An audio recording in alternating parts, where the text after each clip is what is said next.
মৰিগাঁও শোকদল আঞ্চলিকৰ শংকৰ মন্দিৰ প্ৰাংগণত ৬৫তম শ্ৰী শ্ৰী ৰাস মহোৎসৱ উদযাপন।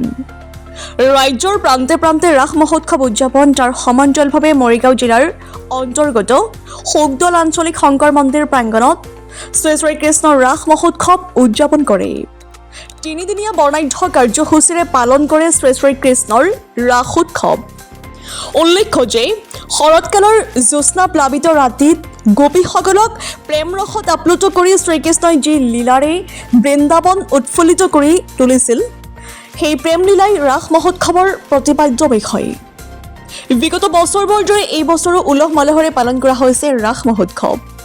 শোকদল আঞ্চলিকসমূহ যুৱতীৰ দ্বাৰা কেলিগোপাল নাট প্ৰদৰ্শন কৰা পৰিলক্ষিত হয়। মৰিগাঁৱৰ পৰা বুবুনাথৰ ৰিপৰ্ট, ডিজিটেল আসাম লাইভ।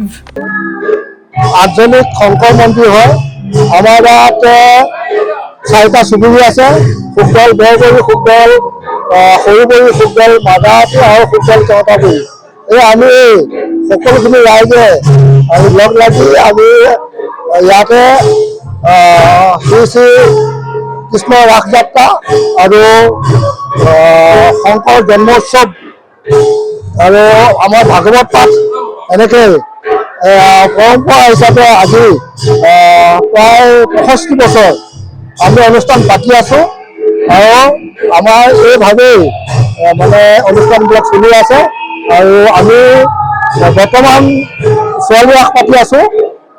4 বছৰ ধৰি আমি ছোৱালী ৰাস পাতিছোঁ। বোৱাৰী ৰাসো আমি 2 বছৰ পাতিছোঁ। তাৰ বাদেও আমাৰ ল'ৰাবিলাকেও আমাৰ ধৰি লওক